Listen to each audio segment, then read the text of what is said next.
नमस्कार दोस्तों, स्वागत है हमारे YouTube चैनल में। आज हम बात करेंगे रीट मेंस हिंदी के पेपर के बारे में कि इसकी कितनी कट ऑफ रह सकती है, पेपर कैसा आया था। तो देखो, रीट मेंस हिंदी के बारे में हम बात करते हैं कि हिंदी का जो आज पेपर आया है, हिंदी का पेपर जो आया है, देखो पेपर जो एक नॉर्मल पेपर मान सकते हैं हम आज हिंदी के पेपर को। नॉर्मल पेपर आया है, उसके अंदर हम हिंदी की बात करें तो हिंदी का लेवल भी कुछ क्वेश्चन को छोड़ करके, कुछ क्वेश्चन हो सकते हैं जो ज़्यादा टफ थे, बाकी तो हिंदी भी इजी थी, मतलब कि नॉर्मल इजी आए क्वेश्चन आए थे, इतने बहुत ज़्यादा हार्ड नहीं पूछे गए थे। बात करें हम जीके की, तो जो जीके का पार्ट था इसके अंदर हिंदी के पेपर में, तो जीके के पार्ट में भी देखो कई क्वेश्चन तो जैसे एसटीसी वालों का जो लेवल 1 का पेपर लगा था, उस लेवल 1 के पेपर में से भी 2 से 3 क्वेश्चन तो ऐसे कैसे दोबारा हिंदी के पेपर में पूछे गए थे, मतलब डायरेक्ट उसमें से उठाए गए थे, जो रिपीट हुए थे वो क्वेश्चन लेवल 1 के अंदर से इसके अंदर। तो इस हिसाब से हम थोड़ा कह सकते हैं कि जो इसका हिंदी का पेपर था वो पेपर कैसा था, नॉर्मल था, मतलब कि मॉडरेट पेपर था, अच्छा पेपर था। लेकिन कहीं ना कहीं देखो इजी पेपर होने के चक्कर में कहीं ना कहीं जो पेपर इजी होता है वो स्टूडेंट के लिए थोड़ा खतरनाक भी साबित होता है, क्योंकि इजी के चक्कर में स्टूडेंट क्या करता है, उसके अंदर मोर देन बहुत क्वेश्चन करके आता है, बहुत ज़्यादा क्वेश्चन करके आता है। तो इस चक्कर में स्टूडेंट के जो क्वेश्चन है, वो जो सरल क्वेश्चन है, कई बार गलत हो जाते हैं। तो इस चक्कर में बात क्वेश्चन कम बैठते हैं उनके नेगेटिव मार्किंग होने के कारण। तो देखो हिंदी का पेपर नॉर्मल था, तो हम इसकी कट ऑफ की बात करेंगे। तो देखो कट ऑफ की, जैसे जनरल की बात करें तो जो जनरल के स्टूडेंट जो क्वेश्चन करके आए इसके अंदर कई क्वेश्चन स्टूडेंट 120 तक क्वेश्चन करके आए हैं, मतलब 110 से लेकर के 120 ज़्यादातर क्वेश्चन, ज़्यादातर स्टूडेंट यहाँ से क्वेश्चन करके आए हैं 110 से 120। बात करें हम ओबीसी की, तो ओबीसी के स्टूडेंट भी लगभग 110 से 120 क्वेश्चन तक ज़्यादातर विद्यार्थी करके आए हैं। हाँ, कई स्टूडेंट है जो 125 130 तक भी क्वेश्चन करके आए हैं इसके अंदर, लेकिन वो बहुत कम स्टूडेंट होते हैं, 1% या 2% स्टूडेंट होते हैं जो इतने ज़्यादा क्वेश्चन करके आते हैं। देखो हम बात करते हैं अब इसकी कट ऑफ की, तो हमने देखो बहुत सारे स्टूडेंट से एनालिसिस करने के बाद में बहुत सारे विद्यार्थियों के द्वारा हमारे पास कमेंट किए गए कि हमारे इतने क्वेश्चन बैठ रहे हैं, तो उसके आधार पर हमने ये रीट के इसके पहुंचे हैं कि किसकी कट ऑफ कितनी जाएगी हिंदी की। तो हम देखो बात करते हैं इसके पेपर की, कट ऑफ की बात करते हैं। जनरल की कट ऑफ की बात करें तो हम इसके अंदर आपको क्वेश्चन दिखाएंगे कि कितने क्वेश्चन पर सिलेक्शन होगा। तो देखो जनरल की बात करें हम क्वेश्चन की, तो जनरल के अंदर जिस बच्चों के 110 से, जिन बच्चों के 110 से 115 क्वेश्चन सही हो रहे हैं, 110 से 115 क्वेश्चन सही है, मतलब 115% सही है, वो स्टूडेंट अपने आप को सेफ स्कोर में मान सकते हैं कि जिनके 110 से 115 क्वेश्चन सही हो रहे हैं।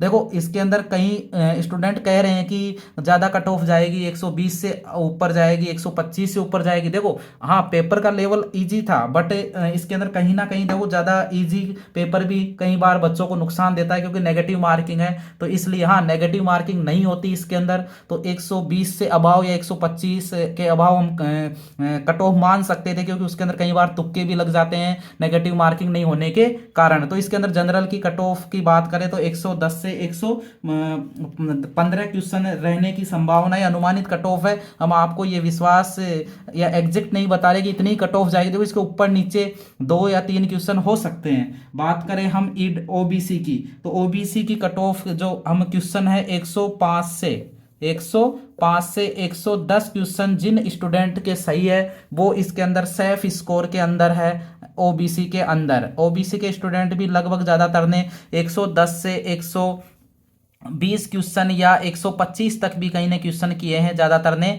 तो जैसे नेगेटिव मार्किंग काटने के बाद ज़्यादा जो स्टूडेंट बता रहे हैं कि हमारे इतने नंबर बैठ रहे हैं, तो उस आधार पर ओबीसी की कट ऑफ रहने की संभावना है 105 से 110% इसके अंदर। अब आप नंबर लगा सकते हो कि मतलब 210 से 220 के नंबर रहने की संभावना है ओबीसी की। बात करें हम ईडब्ल्यूएस की, तो ईडब्ल्यूएस की भी कट ऑफ लगभग ओबीसी के लगभग 105 से 110% ही रहने की संभावना है इसके अंदर ईडब्ल्यूएस की कट ऑफ भी, क्योंकि ईडब्ल्यूएस और ओबीसी के लगभग स्टूडेंट ने जो मैसेज किया उसके आधार पर सेम से नंबर बता रहे हैं, सब नेगेटिव मार्किंग करने के बाद की काटने के बाद नेगेटिव अंक काटने के बाद 105 से 110 कट ऑफ रहने की बात है ईडब्ल्यूएस की।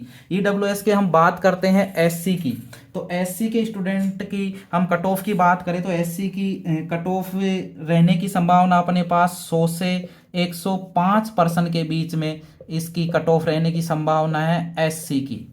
क्योंकि एससी के स्टूडेंट ने भी लगभग 115 तक ज़्यादातर स्टूडेंट ने क्वेश्चन किए हैं, लेकिन नेगेटिव मार्किंग होने के कारण कहीं इजी पेपर था कहीं ऐसे पर्सन भी थे जो जीके में भी इजी थे और हिंदी जो सब्जेक्ट थी उसके अंदर भी सरल थे। लेकिन कहीं ना कहीं देखो सरल जो सीधा रास्ता होता है कहीं ना कहीं वो नुकसानदायक भी होता है। तो इस चक्कर में सीधा पेपर होने के कारण इसकी कट ऑफ एससी की 100 से 105% रहने की संभावना है। बात करें हम एसटी की, तो एसटी की कट ऑफ 95 से 100% रहने की संभावना है। मतलब 95 से 100 क्वेश्चन जिन विद्यार्थियों के बैठ रहे हैं वो अपने आप को सेफ स्कोर के अंदर मान सकते हैं एसटी के अंदर।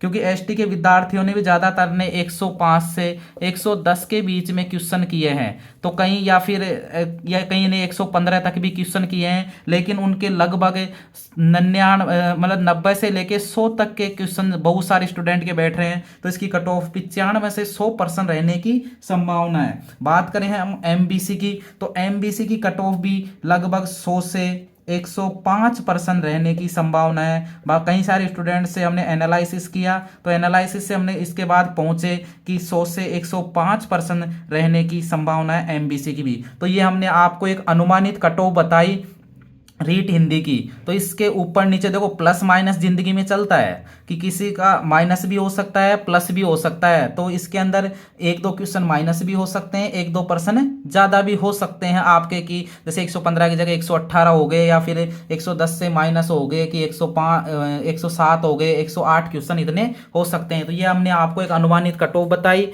जो आपके लिए एक आपका स्कोर सेफ स्कोर का अनुमान लगाने के लिए काफ़ी हद तक आपकी मदद करेगी। अगर आपको हमारा वीडियो अच्छा लगे तो हमारे वीडियो को लाइक करें, हमारे चैनल को जरूर सब्सक्राइब करें। ओके, धन्यवाद।